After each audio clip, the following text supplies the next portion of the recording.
Você já se perguntou como lidamos com as histórias das pessoas que passam por nossas mãos, mesmo depois que elas se vão? Bom, deixa eu te contar algo que aconteceu comigo e mudou minha forma de enxergar a vida e a morte. Era um dia como qualquer outro no necrotério onde trabalho. A rotina, por mais estranha que pareça, era sempre a mesma: receber corpos, preparar e devolver às famílias. Mas naquela tarde, algo diferente aconteceu. Um médico entrou com uma senhora idosa e nos braços dela uma criança.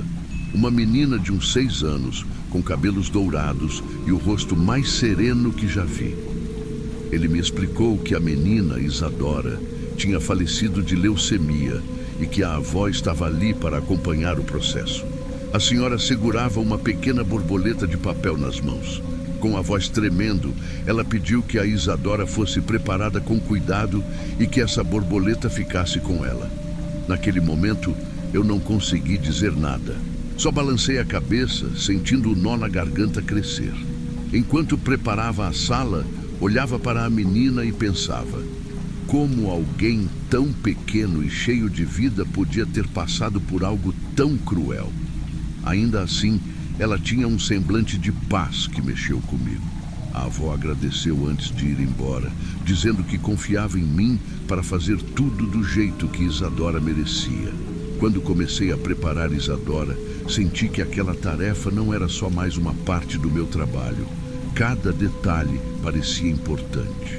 Escolhi um vestido branco que parecia feito para ela, ajeitei o cabelo dourado com cuidado e, finalmente, coloquei a borboleta de papel em suas pequenas mãos. A borboleta tinha um ar especial, como se carregasse uma história. Não sabia o porquê, mas aquilo me tocava de um jeito que eu não conseguia explicar. Enquanto organizava as flores ao redor da urna, a sala parecia diferente. Não sei se era minha cabeça pregando peças, mas eu sentia como se a Isadora estivesse ali, olhando tudo com aquele mesmo semblante tranquilo. Terminei o trabalho, mas demorei um pouco para sair da sala. Só fiquei ali, observando, tentando absorver a paz que parecia emanar daquela criança. No dia seguinte, a avó voltou para se despedir. Ela ficou ao lado da urna, segurando a borboleta que antes fazia par com a de Isadora. Ela adorava borboletas, sabe? Dizia que queria virar uma quando crescesse, contou, enquanto lágrimas rolavam pelo rosto. Não consegui conter a emoção. Senti uma conexão ali que ia além de qualquer coisa que eu já tivesse vivido no meu trabalho.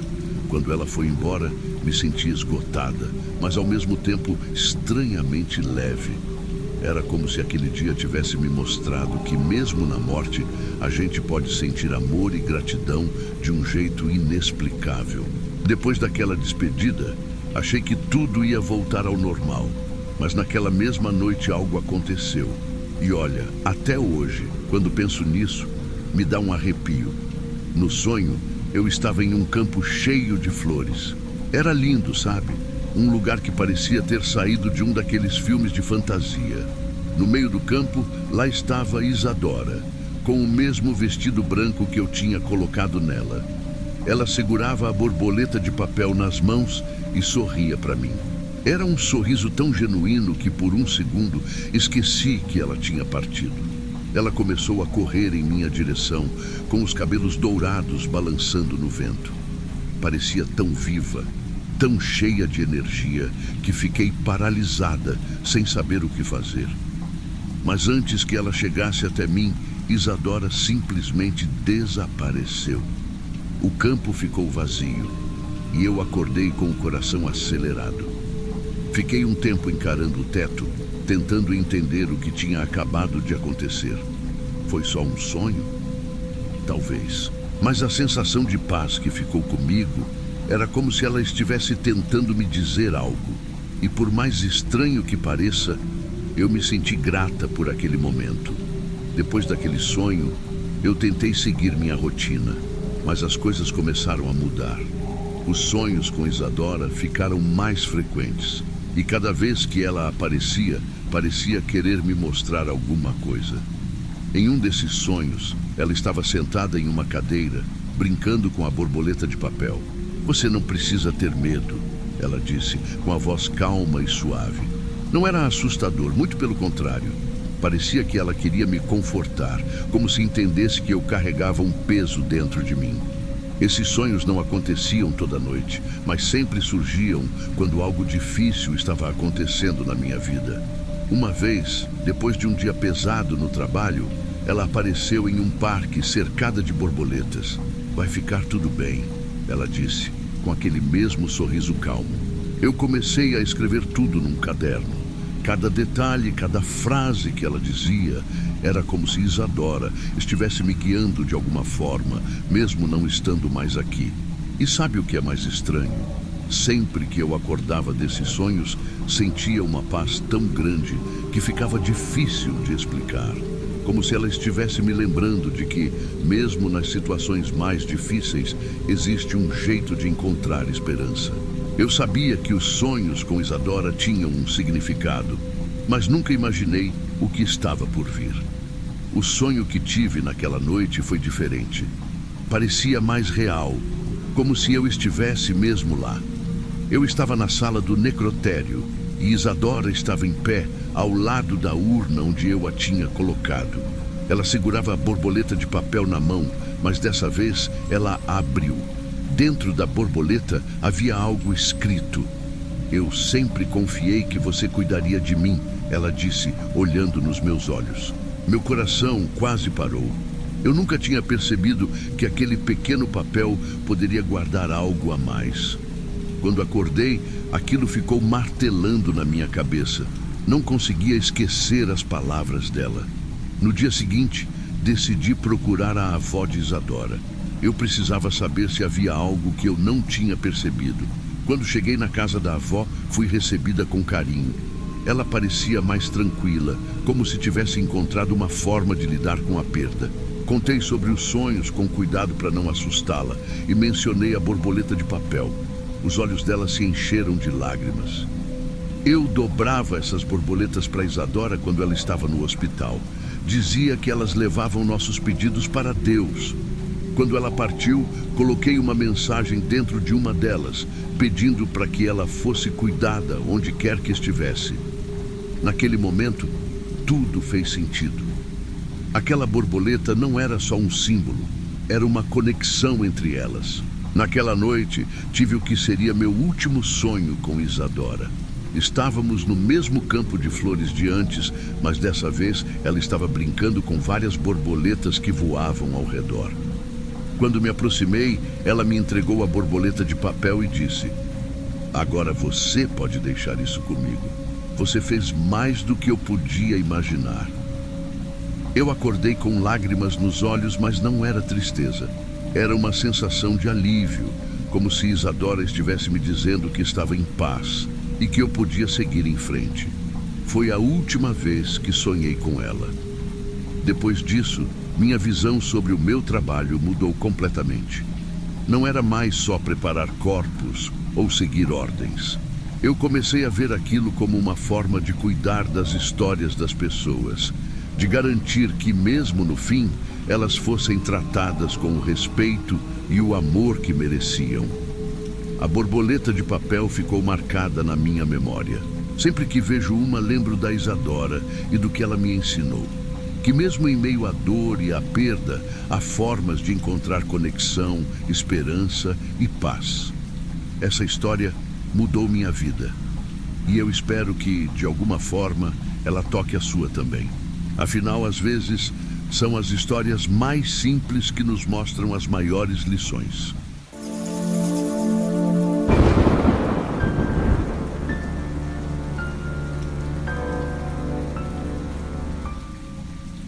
Fala pessoal, aqui é o Marcos de novo e hoje eu vou contar para vocês o que foi, sem dúvida, a experiência mais louca da minha vida.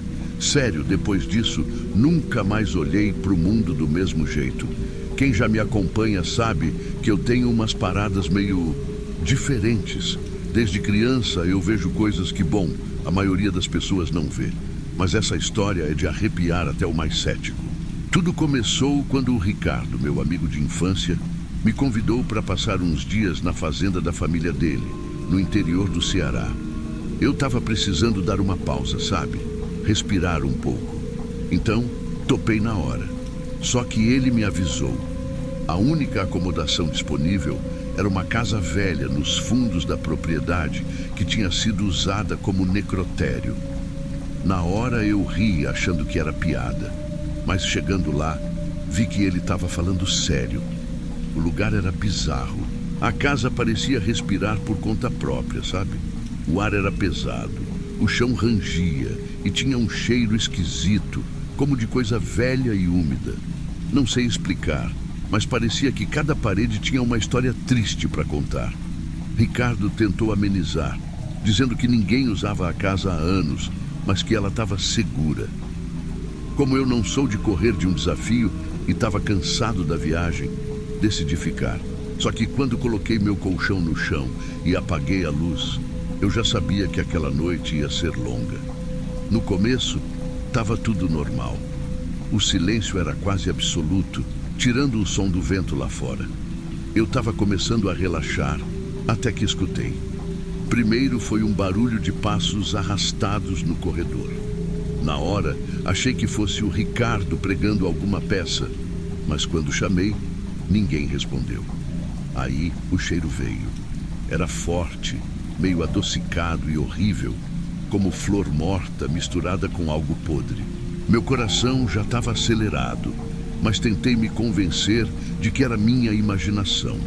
Aí veio o pior. Quando acendi a lanterna do celular, vi que o teto tinha marcas de mãos. Só que elas estavam viradas, como se alguém tivesse tentado sair dali por dentro. Meu corpo congelou, mas minha mente estava gritando para eu correr. Só que eu não consegui me mexer. Foi nesse momento que ouvi um sussurro. Não dava para entender as palavras, mas era algo lento, carregado de dor.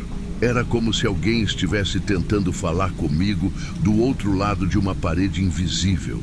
Respirei fundo e fechei os olhos, rezando qualquer coisa que me veio à cabeça. Depois de um tempo, o som sumiu. O silêncio voltou, mas eu sabia que não estava sozinho. Na manhã seguinte, fui falar com o Ricardo.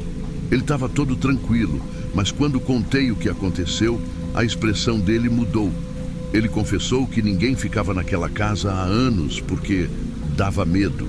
Aí ele contou a história que me arrepiou até a alma. Décadas atrás, a casa foi usada como necrotério improvisado durante uma enchente que devastou a região. Muitos corpos foram levados para lá, mas algumas famílias nunca conseguiram identificar ou enterrar seus mortos. Ele disse que desde então, várias pessoas que entraram lá relataram sentir coisas estranhas. Depois dessa conversa, não tinha como ignorar. Eu voltei para casa com uma vela e uma cruz que o Ricardo me deu, determinado a descobrir o que estava acontecendo. Naquela noite, eu comecei a ver mais coisas. Primeiro, reparei nas prateleiras nas paredes. Eram cheias de caixões pequenos, como se estivessem guardando algo. Quando acendi a vela, vi uma fumaça estranha saindo deles e as figuras começaram a aparecer de novo. Dessa vez não pareciam tão perdidas. Elas estavam se movendo, como se estivessem procurando algo ou alguém. Foi aí que percebi. Elas sabiam que eu estava ali. Uma delas, a mais sólida, veio direto para mim. Era uma mulher, com roupas antigas e cabelos longos. Ela parou na minha frente e, para minha surpresa, começou a falar. "Ajude-nos", ela sussurrou. Foi a coisa mais assustadora e triste que já ouvi. Eu não sabia o que fazer. Meu primeiro instinto foi correr, mas senti que tinha que ficar. A mulher não parecia estar me ameaçando, mas pedindo ajuda de verdade. Lembrei das histórias da minha avó, que dizia que minha sensibilidade espiritual era um dom, e decidi que ia fazer alguma coisa. Peguei a Bíblia e a cruz e comecei a rezar. Só que não era uma oração normal. Era como se eu estivesse tentando canalizar energia para ela. E funcionou. A mulher começou a se desfazer em partículas de luz. Mas antes de desaparecer, ela disse algo que nunca vou esquecer. "Você é nossa esperança." Depois daquela noite, eu sabia que precisava libertar todas as almas daquele lugar. Na noite seguinte, voltei mais preparado. Acendi várias velas, coloquei a cruz no centro da sala e comecei a rezar. Não era uma reza só de palavras. Era como se eu estivesse mentalizando luz para cada canto daquela casa. Os espíritos começaram a aparecer de novo, mas agora não pareciam tão raivosos. Muitos deles simplesmente desapareceram em flashes de luz. Mas uma alma, a mais forte, não queria ir. Era um homem alto, com olhos vazios e uma expressão de dor profunda. Ele começou a vir na minha direção e a energia na sala ficou pesada. Naquele momento, fechei os olhos e imaginei toda a luz que eu tinha dentro de mim. Levantei a cruz e, com toda a coragem que me restava, disse: "Você pode descansar agora, não precisa mais carregar essa dor." O homem parou e uma lágrima escorreu pelo rosto dele antes de desaparecer. Quando ele se foi, a sala ficou leve, como se toda a escuridão tivesse sido lavada. Na manhã seguinte, contei tudo para o Ricardo. Ele parecia incrédulo, mas aliviado. Desde aquele dia, nada mais aconteceu naquela casa. Quanto a mim, eu entendi que meu dom não é uma maldição, mas uma responsabilidade. E agora, toda vez que eu sinto que alguém precisa de ajuda, eu não fujo mais. E aí, galera, o que vocês acham? Vocês ficariam numa casa dessas? Essa experiência mudou minha vida e eu nunca mais vou ver o mundo da mesma forma.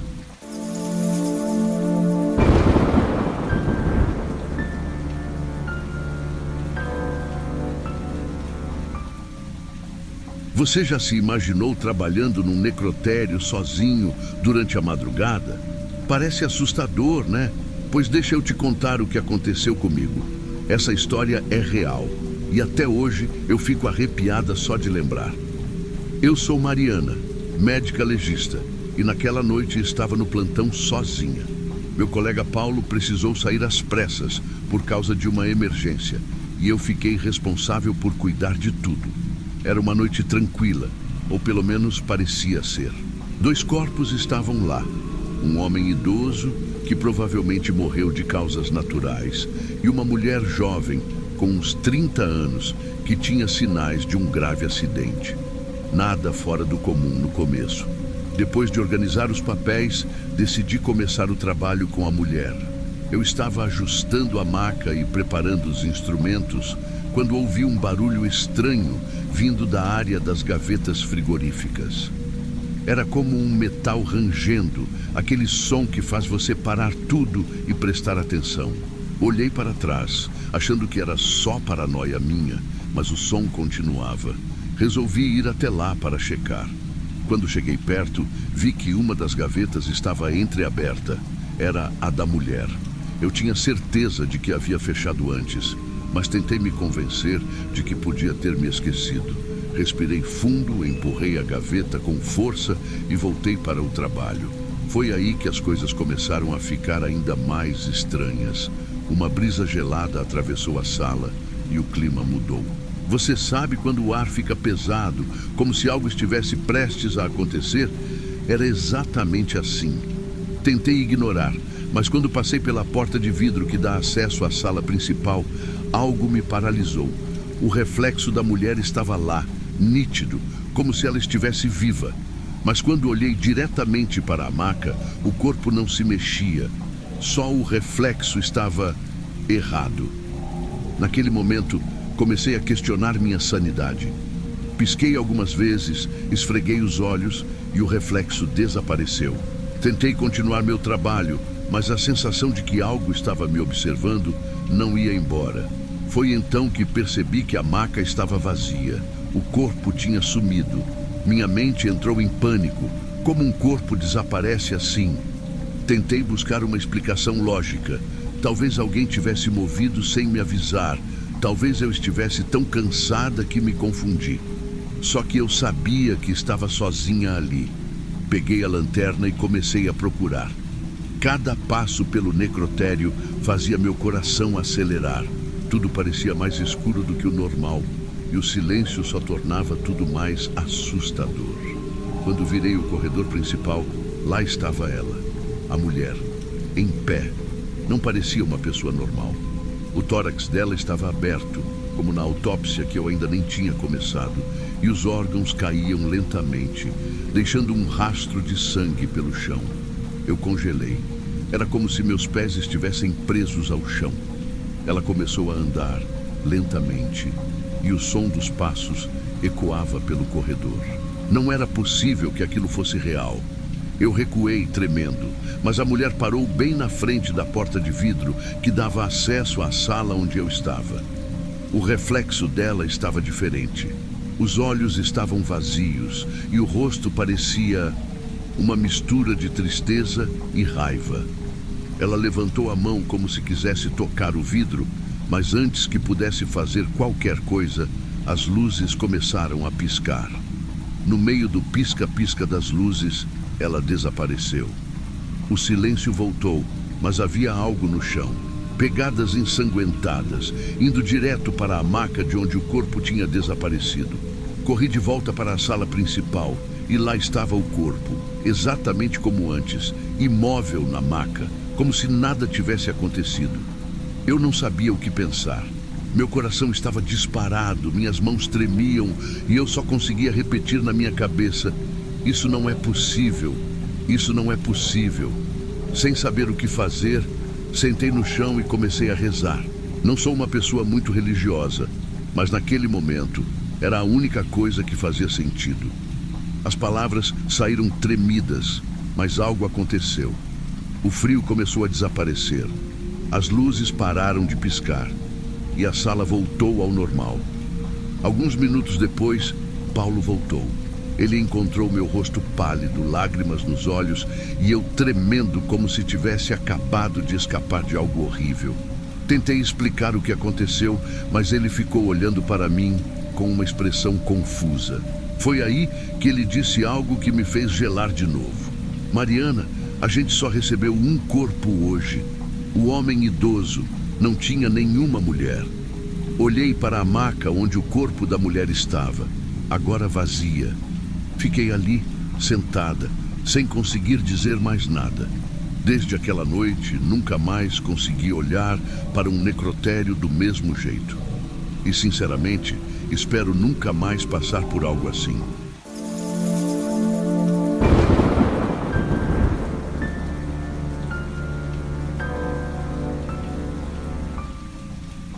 Cara, deixa eu contar pra vocês uma coisa que aconteceu comigo no meu primeiro plantão noturno. Eu tava todo animado, né? Era meu primeiro dia como enfermeiro no Hospital Central da cidade, aquele gigante que todo mundo conhece por ser meio estranho. Tipo, o prédio já é antigo, com aquelas paredes que rangem e luzes que piscam do nada. Sinistro, sabe? Bom, o plantão tava tranquilo até demais. Os pacientes estavam dormindo, a recepção estava quase vazia e só dava eu e a dona Marta, a recepcionista. Gente boa, mas adora uma fofoca de hospital. Foi aí que ela começou a falar umas histórias esquisitas de coisas que acontecem de madrugada. Rafael, cuidado com o telefone, ela disse. Eu ri, achando que era só papo para assustar novato.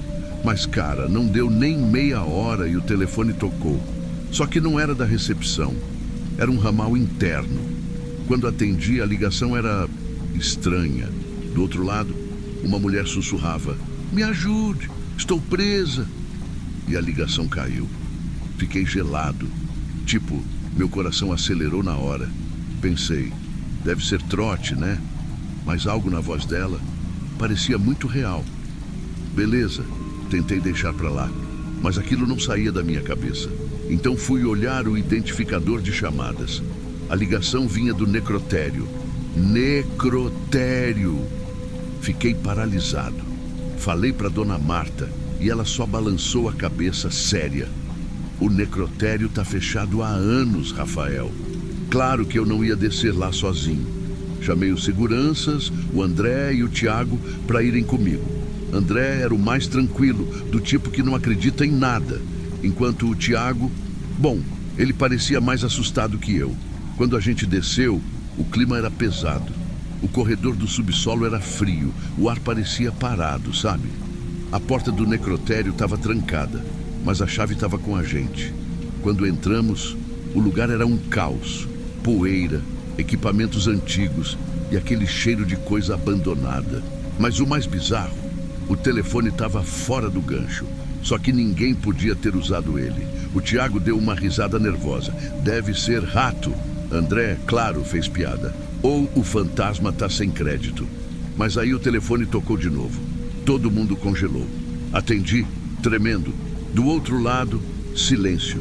E então a ligação caiu de novo.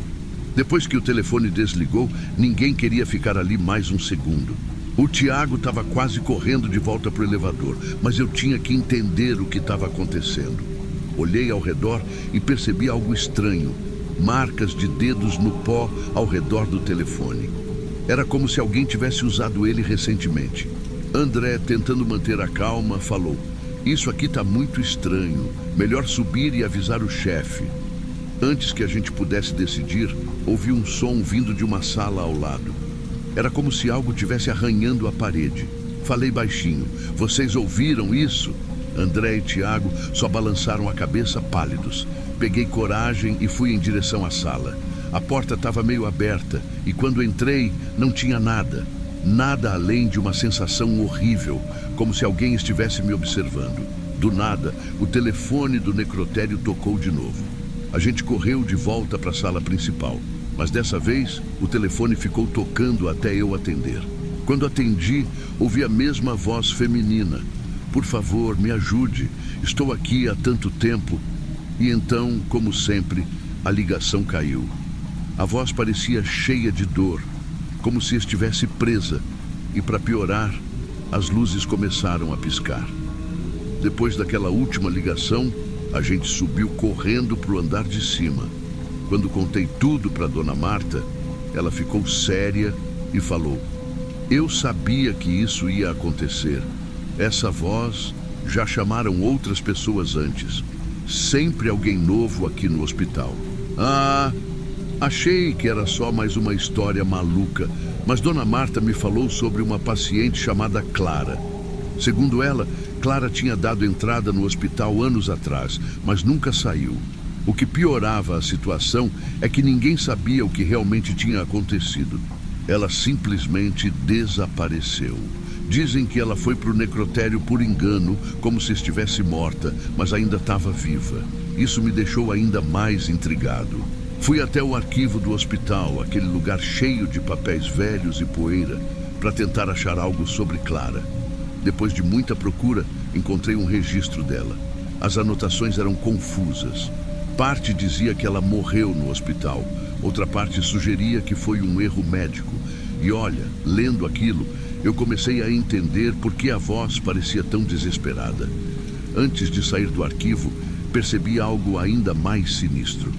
No canto da folha, tinha uma anotação à mão: "Nunca esquecer." Como assim, nunca esquecer? Quem escreveu aquilo? Por quê? Depois de tudo que descobri sobre Clara, sabia que precisava voltar ao necrotério. Sei lá, parecia que ela estava pedindo ajuda de verdade. Eu não queria arrastar o André ou o Tiago de novo, então decidi ir sozinho. Péssima ideia, mas na hora parecia o certo a fazer. Quando desci para o subsolo, o lugar estava mais gelado que antes. Cada passo que eu dava, parecia que alguém estava andando atrás de mim. As luzes piscavam sem parar, e o som do meu próprio coração era tão alto que mal conseguia pensar. Ao entrar no necrotério, vi algo que me fez arrepiar até a alma. No espelho, em uma das paredes, tinha uma marca de mão. Parecia fresca, como se alguém tivesse acabado de tocar ali. Enquanto eu tentava entender o que estava acontecendo, o telefone tocou de novo. Atendi sem pensar, e dessa vez a voz de Clara estava mais clara. "Você veio. Obrigada. Mas eles não me deixam sair." Minha mão tremia. Antes que eu pudesse perguntar o que ela queria dizer, senti uma presença atrás de mim. Virei devagar e vi, no reflexo do espelho, uma figura feminina. O rosto estava escondido, mas ela parecia estar chorando. Quando olhei de volta para a sala, não tinha ninguém. Então a voz sussurrou de novo, dessa vez mais perto: "Por favor, Acabe com isso. Foi aí que percebi um armário pequeno, meio escondido, com uma trava enferrujada. Tentei abrir e dentro tinha uma caixa com alguns pertences antigos, uma foto de Clara, um vestido manchado e um gravador antigo. Quando apertei o play, a fita revelou a voz de Clara. Eu ainda estou aqui. Eles me deixaram aqui. Meu corpo congelou. Ela queria justiça, mas como eu ia dar isso para ela? Subi correndo com a caixa e fui direto para o diretor do hospital. Ele me recebeu com uma cara fechada, como se já soubesse o que eu tinha em mãos. Quando mostrei os pertences e falei sobre as ligações, ele suspirou e disse: Rafael, esse tipo de coisa só traz problemas para o hospital. Esqueça isso. Como assim esquecer? O que eles estavam escondendo? Saí da sala dele frustrado, mas sabia que tinha que fazer algo. Entreguei os pertences para Dona Marta, que me olhou com um misto de pena e alívio. Ela disse: talvez agora ela possa descansar. Você fez a sua parte. Naquela noite não consegui dormir. Tudo o que aconteceu parecia tão surreal. Fiquei pensando em Clara e no que realmente aconteceu com ela. No dia seguinte, voltei ao necrotério para pegar o gravador que tinha deixado lá. Mas assim que entrei, o telefone tocou de novo. Meu coração disparou. Atendi com a mão tremendo. A mesma voz, agora calma, disse: obrigada, mas eu nunca vou sair daqui. E a ligação caiu. Saí de lá o mais rápido que pude. Desde aquele dia, nunca mais fiz um plantão noturno. Mas a voz de Clara ainda ecoa na minha cabeça. Será que ela conseguiu descansar? Ou será que ela está presa para sempre naquele lugar? Eu nunca vou saber ao certo, mas uma coisa eu sei: aquele hospital guarda segredos que ninguém deveria descobrir.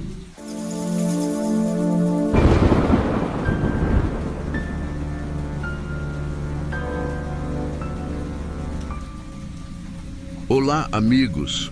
Hoje quero compartilhar com vocês uma história que até hoje me faz arrepiar só de lembrar. Não é qualquer coisa que mexe comigo, mas o que aconteceu naquela noite foi tão surreal que não consigo guardar só para mim. Quero saber também, qual foi a experiência mais macabra ou inexplicável que você já viveu? Me conta nos comentários, porque eu adoro essas histórias. Agora, segura aí, porque o que eu vou contar é de arrepiar. Trabalhar no necrotério não é para qualquer um. Eu sempre achei que fosse tranquila com isso, até a noite em que tudo aconteceu. Era uma noite chuvosa, o tipo de noite que parece saída de um filme de terror, e eu estava no plantão, sozinha como sempre. Foi quando chegou o corpo de uma jovem. Ela era bonita, devia ter uns 25 anos, com cabelo preto e liso caindo pelos ombros. Vestia um vestido branco elegante, como se tivesse vindo de um evento importante, mas não tinha documentos ou qualquer identificação. A única coisa que carregava era um anel. Cara, que anel estranho! Ele era dourado, com uma pedra azul escura no centro e uns símbolos gravados que eu nunca tinha visto antes. Tinha um ar antigo, como se tivesse séculos de história. Eu fiz o que sempre faço, cataloguei tudo no relatório e guardei o anel junto com os outros pertences dela. Mas sabe quando você sente que algo está fora do normal? Não sei explicar. Era só um anel, mas parecia que tinha uma energia nele. Sacudi a cabeça para me livrar da sensação e continuei meu trabalho. Mais tarde, quando voltei para organizar as coisas e finalizar o turno, percebi que o anel tinha desaparecido. Meu coração gelou na hora. Vasculhei tudo, as gavetas, o chão, o carrinho de instrumentos, até meu avental. Nada. Era como se ele nunca tivesse existido. O pior foi que enquanto eu procurava, comecei a ouvir uns barulhos estranhos na sala. Sons de passos leves, como se alguém estivesse ali comigo. Só que eu estava sozinha. Minha mente dizia para sair correndo, mas eu não podia. Tinha que encontrar aquele anel. E aí, algo me fez olhar para ela. O corpo da jovem parecia diferente. Não sei explicar, mas senti como se ela estivesse tentando me dizer algo, mesmo sem abrir a boca. Com o desespero aumentando, Tomei uma decisão que nunca achei que tomaria. Fui até o corpo dela e falei: olha, eu sei que isso parece loucura, mas se você realmente precisa desse anel, me ajuda a achar. Por favor. Cara, foi como se o ar ao meu redor tivesse mudado. A sala ficou estranhamente silenciosa, como se até a chuva lá fora tivesse parado por um instante. E aí veio uma ideia clara na minha cabeça. Procura no lixo. Na hora, achei a ideia ridícula, mas era tão específica que eu não podia ignorar. Peguei uma lanterna e fui até os galões de lixo do necrotério. O lugar era escuro, úmido e tinha aquele cheiro horrível de material descartado. Cada passo parecia me levar para dentro de um filme de terror. Comecei a vasculhar os galões, um por um. Nada. Já estava quase desistindo quando vi uma sacola preta meio amassada no fundo do último galão. Quando abri, senti algo duro e frio no meio das luvas descartadas. Meu coração disparou. Lá estava o anel, intacto, brilhando como se tivesse acabado de ser polido. Enquanto eu segurava o anel, senti um arrepio subir pela espinha. Parecia que alguém estava ao meu lado, observando. Saí dali tão rápido quanto pude, mas sabia que ainda tinha algo a fazer: devolver o anel. Voltei para a sala e me aproximei do corpo dela. Me ajoelhei ao lado, segurei a mão dela com cuidado e coloquei o anel de volta no dedo. Foi aí que algo realmente assustador aconteceu. A temperatura da sala subiu instantaneamente. Sabe aquele friozinho que sempre tem num necrotério? Sumiu. Parecia que o lugar inteiro tinha se aquecido de um jeito estranho, quase reconfortante. Olhei para o rosto dela e juro, parecia mais tranquilo do que antes. E então, a luz acima da mesa dela começou a piscar. Não era como as piscadas normais de luz velha. Era lento, como se fosse um sinal. Obrigado. Fiquei ali, sem conseguir me mexer, até que tudo voltou ao normal. Foi como se nada tivesse acontecido, mas eu sabia que aquilo era muito mais do que coincidência. No dia seguinte, ainda meio abalada, resolvi investigar mais sobre ela. Fui atrás de informações e descobri que o anel era uma herança de família. Era o único item que ela tinha levado consigo quando saiu de casa naquela noite. Não consegui descobrir mais detalhes, mas sabia que o anel tinha uma importância enorme para ela. Desde aquele dia, nunca mais olhei para o meu trabalho da mesma forma. Aquela experiência me mostrou que, mesmo na morte, algumas histórias precisam ser resolvidas. E às vezes, essas histórias encontram a gente. E você, já viveu algo assim? Me conta nos comentários. Obrigada por ouvirem minha história. Até a próxima.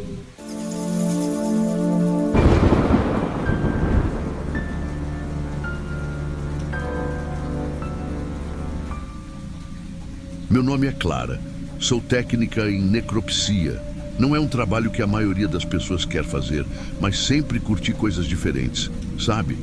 O que eu não esperava era que meu turno noturno em um necrotério de uma cidadezinha litorânea fosse me deixar com medo de dormir por semanas. Cheguei naquela noite meio cansada. O clima estava estranho. Uma brisa fria passava pelos corredores, mesmo com as janelas fechadas. Lá estavam o Dr. Roberto, o legista, e o Sérgio, meu colega auxiliar. Sérgio é aquele tipo que não para de falar besteira, mas até que ajuda a aliviar o clima pesado do lugar. Estávamos trocando ideia na sala quando ele começou com suas histórias de assombração. Clara, sabia que esse lugar já foi um hospital que pegou fogo? Dizem que dá para ouvir os gritos das almas perdidas nas madrugadas. Revirei os olhos. Sérgio, se você quer me assustar, vai ter que se esforçar mais. De repente, ouvimos um barulho esquisito. Algo caiu no corredor. Doutor, Roberto, sempre cético, só resmungou. Deve ser a ventilação antiga. Fomos checar, mas não tinha nada lá. Voltamos ao trabalho, mas o clima ficou mais tenso. Estávamos fazendo uma autópsia quando vi, de relance, algo no corredor. Era uma mulher parada, olhando para a gente. Meu coração disparou. Vocês viram isso? Perguntei. Sérgio congelou, a cara pálida. Vi, sim. Era uma mulher. Dr. Roberto levantou as sobrancelhas, sem paciência. Vocês estão imaginando coisas. Só que não era imaginação. Quando olhei de novo, ela não estava mais lá. Voltamos a trabalhar, mas eu estava inquieta, com aquela sensação de estar sendo observada. Antes de sair da sala, Sérgio olhou as câmeras de segurança. Clara, vem ver isso. Um vulto indistinto aparecia na gravação. Mesmo que fosse só uma sombra, eu sabia que tinha algo errado. Naquele momento, eu me arrependi de ter achado graça nas histórias de assombração. Depois daquela primeira noite, eu sabia que ia ser difícil voltar ao trabalho. Mas contas não se pagam sozinhas. Quando cheguei para o próximo turno, Sérgio me puxou de canto. Clara, você pesquisou sobre o lugar? É sério, isso aqui não é normal. Eu ri, meio nervosa, mas ele continuou. Esse necrotério foi construído onde antes era um hospital que pegou fogo. Um monte de gente morreu aqui, incluindo uma mulher chamada Lígia. Dizem que o marido dela a matou com, muita violência. Ele fez um gesto no pescoço e eu só consegui engolir em seco. Mais tarde, no intervalo, Dr. Roberto entrou na conversa. Ele sempre foi cético, mas admitiu. Já ouvi histórias sobre essa Lígia. Ela foi assassinada e o corpo veio para cá. A investigação foi cheia de furos e o caso acabou arquivado. Talvez por isso a lenda seja tão forte. Depois do papo, voltei para a sala e quase tive um troço. Uma das gavetas do necrotério estava aberta. Eu juro que ninguém mexeu. Era a mesma gaveta que estava aberta quando vi a mulher no corredor da última vez. Isso só pode ser brincadeira do Sérgio, pensei. Só que quando olhei para a câmera de segurança, vi algo bizarro. O vulto estava lá de novo, mas dessa vez parecia estar parado bem na frente da gaveta aberta. Decidi fechar aquilo sozinha, mas minha mão tremia. Quando me aproximei, senti um arrepio na espinha, como se alguém estivesse atrás de mim. Virei rápido e lá estava ela. Dessa vez consegui ver claramente. Cabelos desgrenhados, olhos fixos em mim e um vestido manchado de sangue. Quase caí para trás. Ela apontou para a gaveta.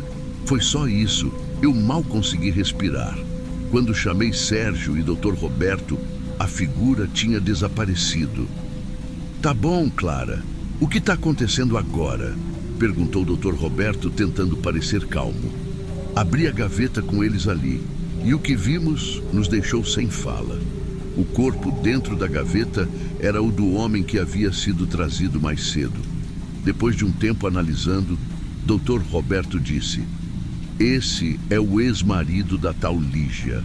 A coisa estava começando a ficar muito mais assustadora do que eu imaginava. Depois de descobrir que o corpo na gaveta era o do ex-marido de Lígia, o clima ficou insuportável. Eu tentava manter a cabeça no lugar, mas tudo parecia errado. Sérgio estava pálido, não soltava uma palavra, e Dr. Roberto... Bom, ele ainda tentava se convencer de que não tinha nada além de coincidências. Mas eu sabia que não era só isso. Naquela noite, enquanto organizava os instrumentos, senti o ar ficar pesado de novo. Dessa vez, não foi só uma visão passageira.